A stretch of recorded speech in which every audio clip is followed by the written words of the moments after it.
Hello. Alors on se retrouve sur le chemin. Je viens de partir à peine. Il est très tard, puisque 8h45, c'est peut-être le départ le plus long, le plus tardif en fait que j'ai fait. En fait j'ai discuté avec un ex-tracker que j'ai croisé là, que j'avais croisé déjà 2-3 fois. Un homme de peu de mots, mais finalement on a bien discuté. Donc salut René. René, c'était super, une très belle discussion. Je lui ai dit qu'on pouvait charger son téléphone. Alors le pauvre, ça chargeait pas vite. Alors pour moi ça chargeait vite, mais ses batteries chargeaient pas vite. Donc une fois il s'est arrêté, mais c'était une longue pause pour lui alors qu'il avait déjà démarré. Bon, excuse-moi. Voilà. Donc aujourd'hui, on va voir où ça nous amène. L'idée c'est de marcher 30 bornes. C'est l'objectif. Allez, salut!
Bon, on se retrouve après le refuge de Schneeberg, je crois, de souvenir.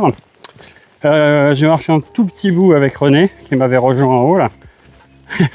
On s'est un peu perdu à un moment donné, assez drôle, quoi, voilà. Et là, l'idée, c'est de descendre tranquillement dans la vallée. On va avoir une belle surprise, je vous le dis pas, je vous montrerai juste après.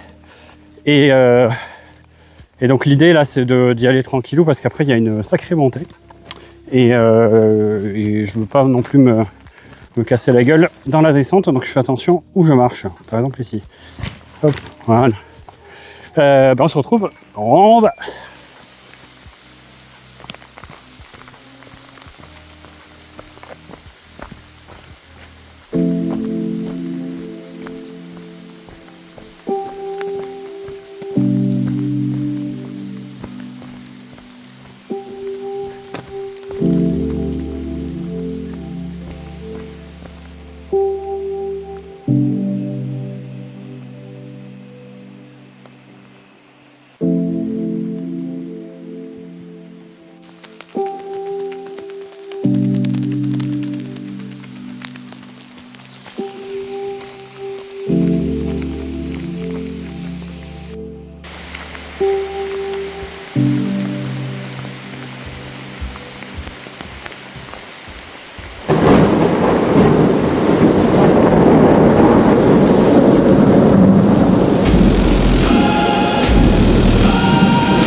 Eh ben, on se retrouve d'une manière un peu bizarre parce que comme vous l'avez vu, il n'y a pas eu de vidéo sur hier après-midi. Hier après-midi, tout simplement parce qu'à partir de 1h, là, il a commencé à faire un orage du feu de Dieu. Ça a pété dans tous les sens. Il y avait de l'eau, de l'eau, c'est normal, il y a un orage et de l'eau, de la grêle. Et tellement qu'il pleuvait, en fait, les chemins, d'un coup, j'ai vu une masse d'eau arriver. Enfin, vous avez vu sur les escaliers, hein, c'était impressionnant. Et donc, comme j'ai voulu filmer, bien sûr, mon téléphone a pris l'eau. Donc impossible de le recharger et tout. J'avais la batterie à plat et j'ai dû continuer sans téléphone. Donc ça, c'était de sacrées péripéties puisque à un moment donné, l'Exatrek ne suivait plus le sentier. Ça, je le savais. Hein, j'avais réussi à partir. Et je me suis pas perdu, mais en gros, je savais plus trop quel chemin prendre puisque c'était balisé approximativement à ce moment-là. Il n'y avait plus le signe du GR. Et donc là, heureusement, j'ai croisé un garde forestier et je lui ai demandé un petit peu comment faire pour rejoindre le donnant, un quiproquo hein, sur la ville, je m'en souvenais plus et tout. Finalement, il m'a sorti l'hôtel Véleda. J'ai dit, ah tiens, je sais, c'est par là-bas. Et du coup, il m'a dit, montez là-haut, suivez ce chemin jusqu'au bout et vous allez arriver à la ligne de crête. Donc un chemin interminable, un dénivelé qui était fou. Et du coup, j'ai rejoint un abri qui s'appelle la baraque des Juifs. Et à partir de ce moment-là, voilà, j'ai rejoint le GR et c'était plus simple. Et j'ai pu arriver au Donon. Donc j'ai rien filmé. Donc du coup, par contre, il y avait des paysages de fou. Peut-être les plus beaux paysages jusqu'à présent. Des paysages de fou. J'ai rien filmé. Et je me suis retrouvé du coup trempé et tout, même si l'après-midi c'était plutôt sec, mais j'étais trempé en fait de la journée et je me suis dit allez, enfin voilà, et donc hôtel, donc comme en ce moment c'est plutôt un bivouac, un hôtel, un bivouac, un hôtel, bah, bref, normalement c'est bivouac ce soir. Du coup je pars de manière totalement reposée, les muscles bien, on va dire reposés aussi. Puisque hier, comme j'ai fait 44 km, je m'attendais pas à ça et j'ai eu une étape d'avance par rapport à mon timing. Quoi. Donc je vais continuer à avancer. Mais là aujourd'hui, il faut pas que je force trop. Je vais dire ça, si ça se trouve, je vais faire le fou comme d'habitude. Donc voilà, donc on se retrouve sur les chemins après ces péripéties de dingue. Ce qui m'embête, c'est que j'ai pas pu filmer les vues là, c'était fabuleux quoi. Donc voilà, le temple du dedans quoi. Enfin voilà. Bon après il y avait l'orage, donc voilà, l'un dans l'autre. Bon je sais pas. Bref. Donc on se retrouve sur les chemins.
Bon, on se retrouve au château du Schirmeck. Schirmeck, je crois que c'est Schirmeck. Avec une belle vue sur la ville. Bon, la ville, elle n'est pas exceptionnelle, mais par contre, le panorama, très sympa. Voilà, la matinée s'est bien passée. Il faisait frais, très frais. 8 degrés. 8, là, il doit faire 10 degrés, donc ça va un peu mieux. Mais une fois qu'on est en mouvement, tout va bien. Rien de spécial. Là, en fait, j'avance bien, donc peut-être je vais encore faire une grosse journée, quoi. Finalement, que des grosses journées. Voilà, on se retrouve sur les chemins avec ce magnifique panorama sur la ville de Schirmeck. Tous.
Et coucou, on se retrouve après le camp, justement. Bon, j'ai pas trop filmé, hein, parce que sincèrement, je pense pas que c'était l'endroit. J'ai rencontré deux autres agresseurs que j'avais déjà vus hier. Il y en a un qui s'appelle Philippe, l'autre j'ai oublié son nom. Et du coup, je pense qu'on va diriger un peu vers le même endroit. On va voir ce soir. Là, je vais arriver à l'auberge de Rottlach, qui sert jusqu'à 18h. Donc, est-ce qu'on va s'arrêter pour se boire une petite bière ou autre? Je ne sais pas. Et après, on continue. Là, je suis déjà à 22 km. Comme d'hab, hein, les jambes vont bien. Tout va bien. Donc, on continue. Comme vous voyez, j'ai ma petite veste remontée là, parce qu'il fait froid aujourd'hui. Je pense que ça n'a pas dépassé les 10 degrés. Donc en étant à l'altitude, on frôle les 900 000 mètres, quoi. Enfin voilà, pas 900 000, 900 000 mètres. Moi, pour ma part, je ne les ai pas dépassés. Alors l'Exatrek les a dépassés un petit peu avant, mais comme en fait je m'étais perdu machin et tout, je pense pas que je les ai dépassés. La barre des 1000, quoi. Et bah, on va les dépasser après, hein. Ce n'est qu'une question de temps. Voilà, on continue à marcher. C'est parti.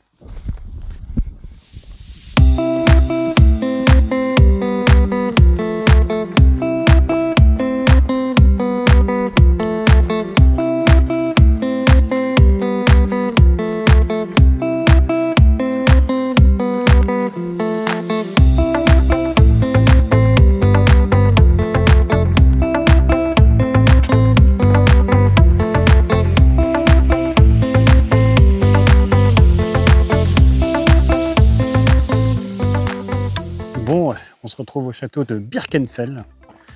Peut-être bivouaquer ici, hein, ce soir. Les spots sont nombreux, c'est assez plat. Et en plus, il a l'air très très sympa, ce petit château là. On va y monter. Pouf. Hop. Je suis sur des escaliers, il faut que je fasse attention. Hop.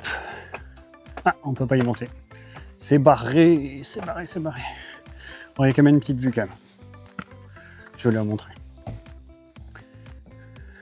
Ah ben non, c'est ouvert. À la feinte. Mais on peut pas monter. Ah. L'écran de seul au monde là. Eh oh. Bon, je vous dis si j'ai bivouaqué là ou pas. On est très proche du monastère Saint-Odile là. Je suis à deux doigts d'y aller.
Hello, ça va?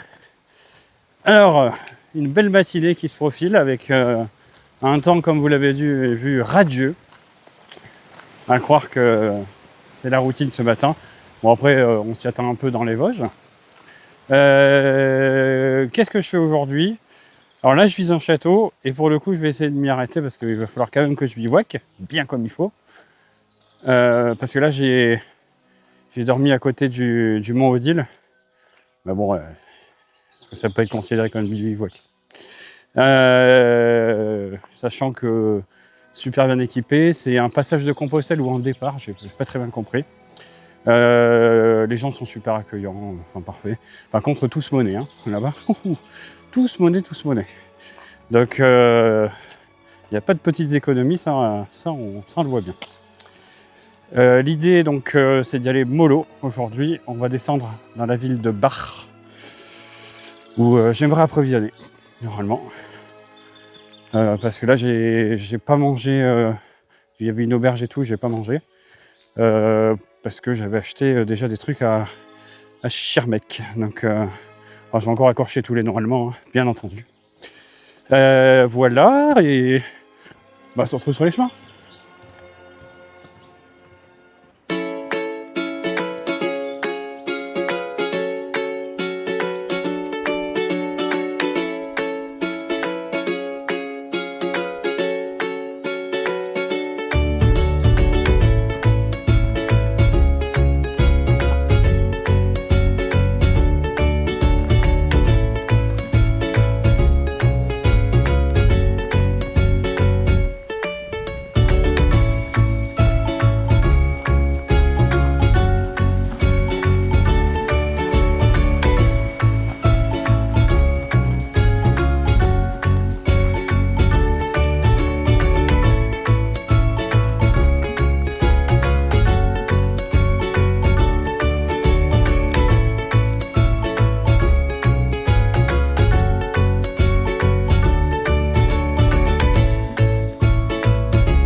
Hello. On se retrouve à la sortie de Bar, entre Bar et Ando pour être exact, en plein milieu des vignes. Donc là, des vignobles et des vignobles tout autour. Donc ça change un petit peu hein, quand on a vu toutes ces forêts depuis quelques temps, d'avoir un petit peu des paysages différents, c'est bien, ça fait plaisir. Bon après, c'est le long d'une petite route bétonnée, je pense que quand il fait chaud ici, ça va être un bijou quoi. Un bijou de chaleur. Il y a eu des petits châteaux, des petites églises, c'est très sympa. Je me suis pris à manger à Bar pour aller manger dès que je trouve un spot. Voilà. Et sinon, ça marche. Alors je pensais que j'allais marcher beaucoup. En fait, je regardais ma montre et j'ai fait que 9 km ce matin. Ce qui est un peu en deçà de ce que je fais d'habitude. Mais ça tombe bien parce que je vais m'arrêter... pour une fois, je vais m'arrêter un petit peu plus tôt aujourd'hui. Donc voilà, on se retrouve normalement sur les petits sentiers viticoles. Allez.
Hello. Alors, on se retrouve une fois passé le petit village. Alors, je me souviens plus des noms, là, c'est catastrophique.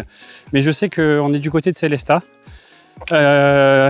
Donc, j'ai fait un petit bout de chemin avec Vincent.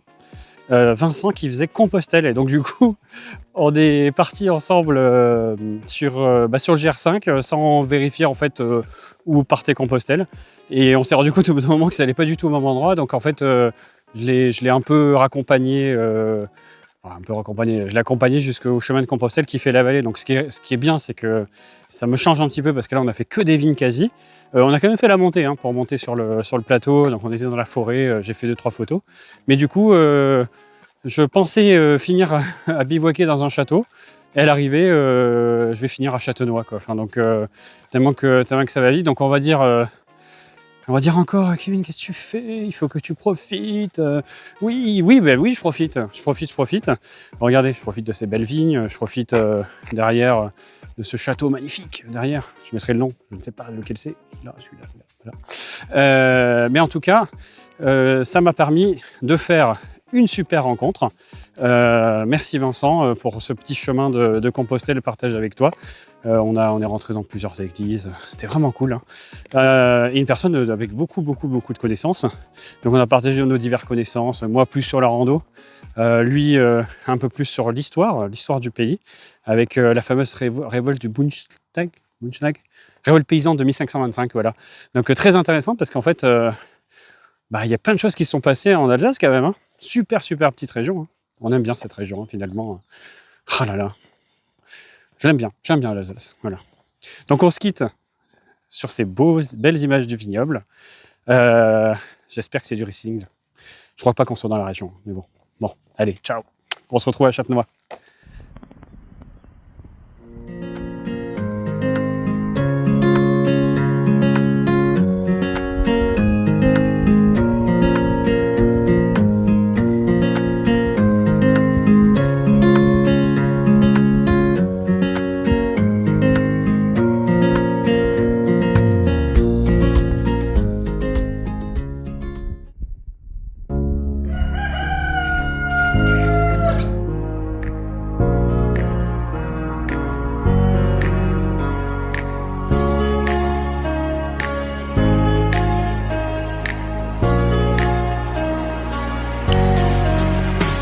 Hello.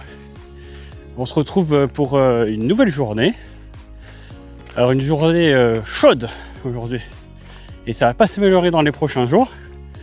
Donc moi qui me plaignais de la fraîcheur là sur les derniers jours, j'avoue que là de bon matin, ouf. Donc voilà, je viens de partir de Châtenois. Bon repos. Je me suis arrêté pour prendre de quoi me ravitailler un petit peu, mais pas beaucoup parce qu'en fait demain je compte partir un peu plus à la fraîche puisqu'il va faire chaud. Donc on va partir plus tôt parce que là il aura le si bon tard. Et donc voilà, c'est tranquille. Je me sens toujours en jambes. Là, j'ai mes 2 ampoules qui sont en train de se soigner petit à petit. Alors j'ai appris un truc que je savais pas, c'est que les compides il faut les laisser jusqu'à ce qu'ils se détachent parce que sinon il y a un risque, il y a un risque dans les arracher un peu tout quoi. Et donc j'ai appris ça, voilà. Mais j'ai un peu mal donc j'ai mal en dessous donc je pense que les ampoules travaillent bien, mais c'est une histoire de gel. Enfin bref voilà. Là je vais me diriger vers Ribeauvillé, qui est un village normalement magnifique. Est-ce que je m'arrêterai pas? On verra, parce que jusqu'à présent je suis tout le temps en jambes donc je m'arrête jamais. Allez, c'est parti.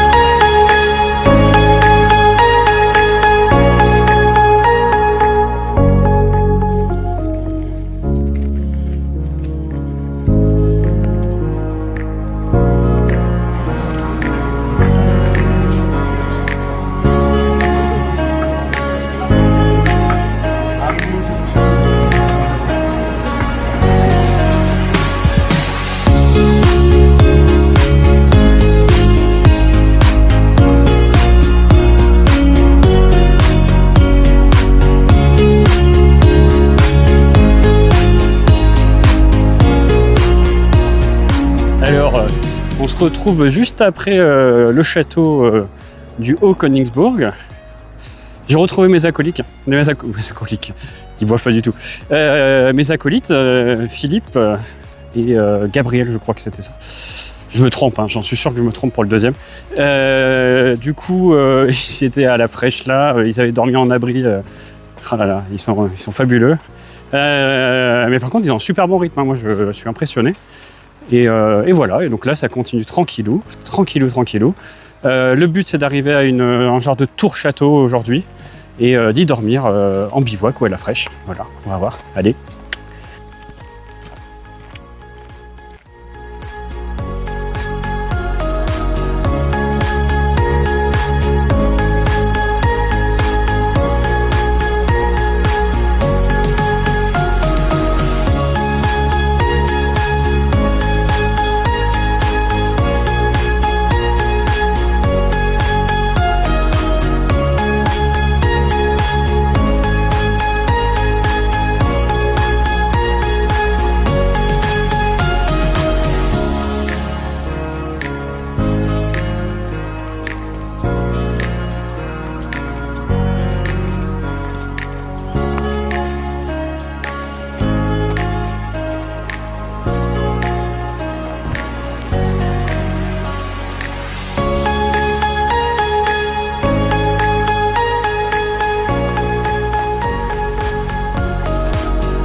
Bon, on se retrouve en haut du château Saint-Ulrich avec une vue incroyable sur Ribeauvillé. Donc je vous ferai un petit panorama, surtout parce que c'est fou quoi. Alors je suis monté, j'ai fait une rencontre de fou comme vous avez pu voir avec des petites chèvres. Il y a un petit peu de monde, hein, mais ça va. C'est tenable hein, en termes de fréquentation. Parce qu'en fait c'est assez accessible depuis Ribeauvillé. Mais là il y a 3 châteaux d'affilée, 3 châteaux avec vue exceptionnelle. C'est comme ça, quoi. Voilà. Là, le but, c'est de descendre à Ribeauvillé, se réapprovisionner et prendre une décision de est-ce que je fais camping ou est-ce que je continue et je dors dans la tour. On va voir.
Il faut s'arrêter.